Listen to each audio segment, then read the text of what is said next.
So nung nag-MTP ka, ano yung pinakamahirap na pinagdaanan mo sa MTP? Sa MTP siguro ang pinakamahirap sa akin na for me ay yung hindi naman siya pinakamahirap pero siguro isa sa pinakamahirap yung mga test. Welcome back to my channel mga kapanalig and welcome to our casting couch. And then charot lang, joke lang. So ngayon, we are with Cube, classmate ko since first year and sobrang close friends. One of my closest friends in college like si Ruel, si Gian, si Cube, si Sab, si Melchor. Ay, hindi na ata kami friends. Joke lang. So, ayan, si Josh, parang hindi na ata kami friends. And then, joke lang ulit. So, ayan, we're here kasi si Cube ay isa sa mga successful na kaibigan ko sa industry, sa aviation industry. Like, nag-dorm pa tayo before, like, magkasama pa tayo sa dorm na nag-Lufthansa ka, nag-OJT ka sa Lufthansa. So, yeah, introduce yourself to our viewers. Hi guys, Cube nga pala. Galing rin akong Phils kagaya ni Phil. Then, nag-Lufthansa for almost 6 years. Then ngayon, nasa Singapore na ako. So, kamusta? Fourth year tayo, di ba? Nag-MTP ka na? Oh yes. Nung time na 4th year, 2nd sem, tinawagan ako ng Lufthansa. Actually, hesitant pa ako nun kasi gawa nga nung time na, di ba, papasok pa tayo ng 2nd sem nun eh. Then, tinawagan ako for orientation sa MTP. So, buti na lang yung mabait namin prof ng Phils ka, pinayagan ako mag-MTP kahit na hindi pa tapos. Tapos naging special exam lang ako, special test. So, shoutout sa mga taga-Phils ka na prof dyan. Yeah. Thank you. Oh, very considerate yung mga taga-Phils ka. Kasi ako, even me, working student ako since 3rd year college. So, sobrang na-experience ko rin personally yung courtesy na binibigay nila sa mga working student. So, nung nag-MTP ka, 6 months pa, no? 6 months pa yun, nung time na yun. 6 months pa yun na MTP. Sa amin kasi, almost kami na yung 2016 kami yung 4th batch ng bagong base maintenance eh. New system nila. Kinover lang yung maintenance namin from November to February. So, mga almost 3 to 4 months yata yun. Oh. Then, yung probably time namin, yun yung parang contractual, which is yun na rin yung parang OJT namin yung time na yung bagong malikulat. Oh, nice. So, parang hindi siya 6 months na Hindi siya katulad dati na 6 months, 6 months na tapos naka-overall na kulay blue. Yeah. So, kamusta yung sa Lufthansa? You've been like 6 years sa LPP, di ba? Yes. Kamusta yung experiences mo doon? Ano yung, since isa ka sa nauna sa atin sa industry, kasi nga, di pa tayo graduate na nagtatrabaho ka na, nasa LTP ka na. So, kamusta? Lufthansa for me sa napakalaking stepping stone talaga na nangyaring time sa karir ko kasi syempre Lufthansa yan eh, iba pa rin yan, Lufthansa Philippines yan. Yung training grounds namin sa Lufthansa Philippines, sobrang dedicated ng mga instructor, talagang world class yung facility nila. Then sa Lufthansa talagang standard Lufthansa, syempre sa pangalan pa lang. Sa akin, advice ko rin sa mga lalo sa mga nag-umpisa kung may pagkakataon na makapag-training kayo sa Lufthansa at saka makakapag-tuwa ko, syempre. Like stepping stone kasi sabay siya sa industry talaga, standard ng worldwide industry ng aviation yan. So kung mapunta man kayo sa ibang lugar, after nyo mag-Lufthansa talagang makakasabay kagad kayo kasi yun nga, standard sila at saka yung lahat ng gawa. Talaga standard. Oh, nice. And also, di ba, kasi Lufthansa may airline, tapos may iba't ibang base maintenance rin sila around the world, di ba? Hindi lang sa Lufthansa Philippines, meron din sa Germany, meron din silang mga joint ventures. Puerto Rico. Sa Malta ba meron? Malta. Parang 6-in-1 sila eh. Parang yung 6-in-1 kasi parang Like nila yung Nescafe na train. Yeah. Parang 6-in-1 nila yung network nila, parang may IT, may MRO, airline, parang ganun eh. 6-into-1. Madaming group lang of sila. companies, madaming industry. So, pagpasok mo sa MTP, di ba? MTP, tapos nag-probe ka, anong ginagawa mo doon? Can you share us some insight kung anong ginagawa mo sa Lufthansa after your MTP? So yun nga, after ng training namin na classroom training, then exam na MTP. Pag-graduate namin doon, actually yung time namin ng MTP namin, wala na almost graduation kasi mabilisang parang kinompress na nila yung yung program ng Timeline, MTP na. So yung time namin, after namin na makatapos ng MTP, siguro for almost mga 6 months na probe kami. Yun, parang ang type niya nun, parang kami OJT pero naka-overall na kami ng pang-mekaniko mismo. Na-reflector na rin. Hindi ka tulad dati nag-blue, diba? Yeah. Tapos siguro, syempre sa una, nakapanibago kasi, yun nga, from college, hindi naman siya zero kasi yun yung course natin syempre. Pero yung lahat ng experiences, bago kasi yung mga tinuturo kasi sa atin sa school, almost lahat yung basic. Pagdating mo ngayon sa mga industry, lalo sa malaking industry gaya ng mga jet engine, yung nakapanibago, lalo yung mga tooling, yung surrounding. Siyempre, ano naman yun, common sa mga bigyan. 6 months yun, 6 months na probing. Maganda kasi yung mga senior natin sa Lufthansa, magagaling talaga yun eh. Talagang mga from grassroots yan yung mga talagang nagtataguyod ng aviation talaga na standard. So, yung 6 months, okay. Tapos after 6 months, almost 7 to 8 months yata kami bago na-regular. Tapos ang kontrata namin sa base maintenance na new systems, hindi katulad na dati ng 7 years yata, o 6, 7 I think, na 4 years na lang kami. So, nung last 2020, natapos yung contract pero gawa ng pandemic, nadali yung mga, syempre, mga plano. Mga plano dahil sa pandemic. So, nung nag-MTP ka, ano yung pinakamahirap na pinagdaanan mo sa MTP? Sa MTP siguro ang pinakamahirap sa akin na for me ay yung, hindi naman siya pinakamahirap pero siguro isa sa pinakamahirap yung mga test. Halimbawa, may mga module kasi kami na one day, kumbaga after ng buong maghapon na discussion, exam. Yan, exam. Tapos, syempre nakakaba doon minsan pag may mga tropa mong mabagsak, kasi doon nakasalalay yung career mo sa Lufthansa kasi may mga rules sila doon na, for example, may isang subject na nabagsak. Pag 2 beses mo siya nire-take na hindi ka pa rin pumasa, pwede kang ma-out. May mga ganun nangyayari. May condition. May condition yan. Yeah. Tapos may naka 3 subject ka nabagsak, out ka rin. Out ka na, no? Ay, hindi ko lang alam ngayon kasi 2015 pa yun. Yeah. Parang ganun pa rin. Parang ganun pa rin ata ngayon. Yung siguro sa akin yung pinaka nakaka-nervyos o nakaka-pressure. Kasi hindi lang siya parang exam sa school na babagsak ka eh. Career mo na yung nakasalalay eh. Parang ganun. Yung future na. Bumagsak ka ba sa mga exams mo? Hopefully, hindi naman ako bumagsak sa exam mismo. Siguro may mga malapit pero buti na hindi naman. Yeah, trivia si Q ba yung lumalaban ng national? Hindi na regional naman. Regional ng high school sa math. Sobrang dami niyang medal sa kanila. Pwedeng isang la. Nasasanglan. Pwedeng isang la. Sobrang galing niya sa math. So, regional yung panlaban siya ng Cavite actually. Ayan. Tapos, nung nakapasa ka na sa MTP, parang work as usual na, di ba? Employee ka na, ganyan, aircraft mechanic ka na. So, nakita mo ba na 5 years ka sa LTP, ganyan, tapos step out ka na, labas ka na, or talagang gusto mo sa LTP na doon na rin mag-retire and all? Siguro nung first time ko talaga sa LTP, siyempre nasa school pa lang, college pa lang. Iba pagka LTP, Lufthansa yan. Yung pagdating wala akong iniisip talaga na ng time na yun na siyempre umalis. Despite na siyempre, Philippines nga, baba ng kahit ng nagyaya yung sahod. Pero kasi sa Lufthansa, mga benefits maganda.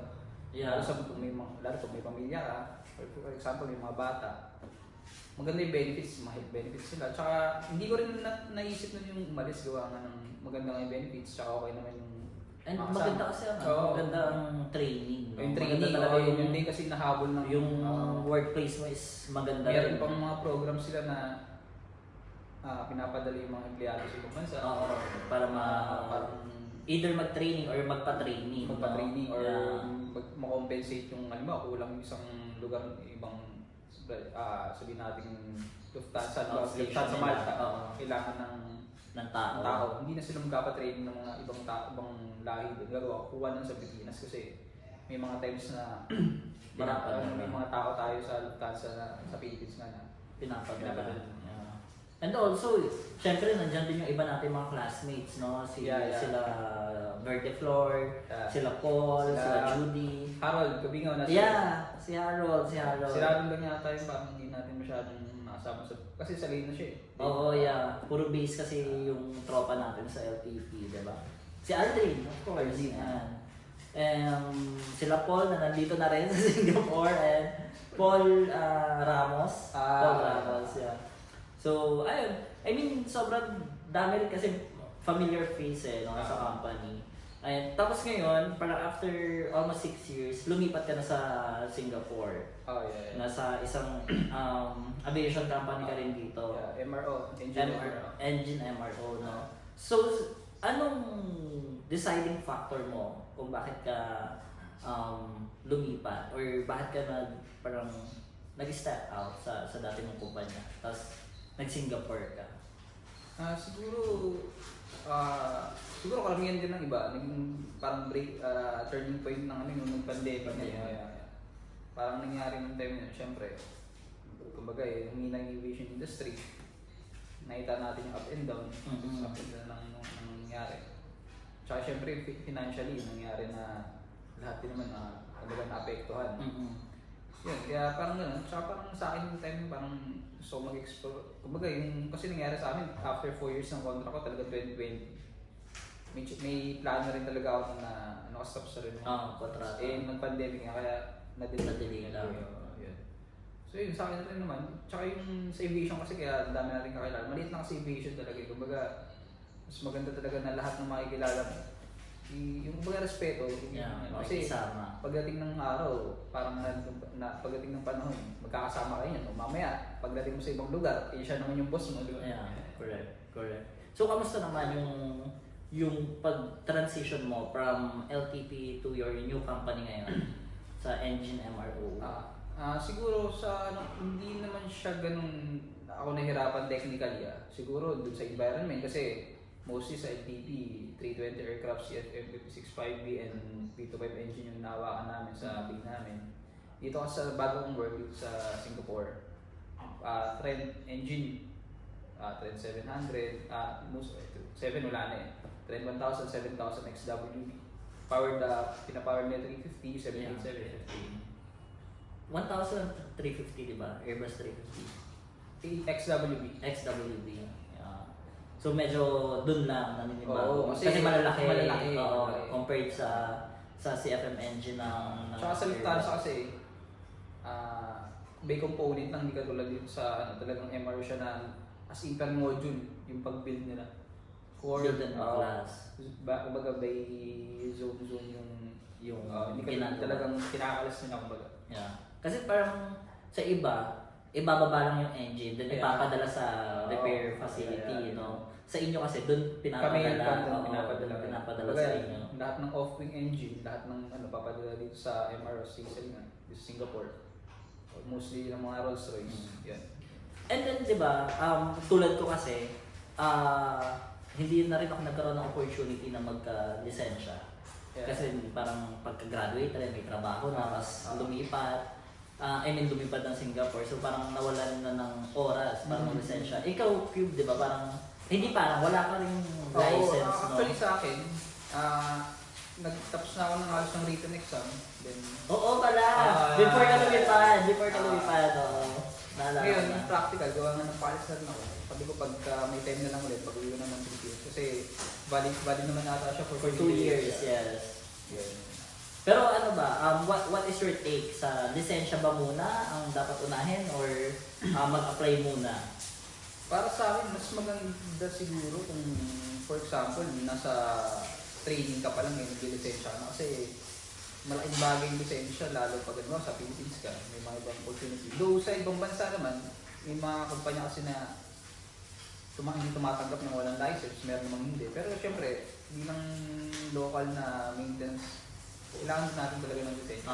Para sa ibang. Mas maganda yung kung meron. Parang hindi siya kawalan kung wala, pero mas okay sana. Mas okay kasi lalo pag sa mga airline ka napunta, kailangan talaga. Kasi sa akin yun, sa engine shop mismo, parang hindi naman sa kanila ganun kabalid yung license. Yung cap license pero natin. talagang dapat may design. Meron, yes. So, ayan. Sa mga nagtatanong, yes, pwede, pero mas maganda kung meron. Kasi there are jobs actually na pwede nga. There are companies na tumatanggap na walang lisensya, pero mas maganda pa rin yung meron. Siguro ako, given a chance nga, actually dapat 2022 ko itutuloy yung paglilisensya ko. Pero, ayun nga, nakabalik naman tayo ng Singapore, so nawalan ulit tayo ng time. Pero, ayun, di naman rin nga siya kawalan, pero additional point sana sa atin kung meron tayo. Tapos, what are your future plans? Anong dapat naming abangan sa isang Cube Kapana? Sa akin kasi, siguro, sa field ngayon, parang gusto ko mag-explore more on sa amin, sa engine, sa department namin. Kasi parang na-amaze ako kumbaga, mas malalaking makina. Kumbaga, para siyang on more engineering side ngayon kasi more on doon ka na mismo sa pinaka-core ng makina talaga. Mas maging familiar ka kung paano ba talaga binubuo. From scratch, paano siya binubuo.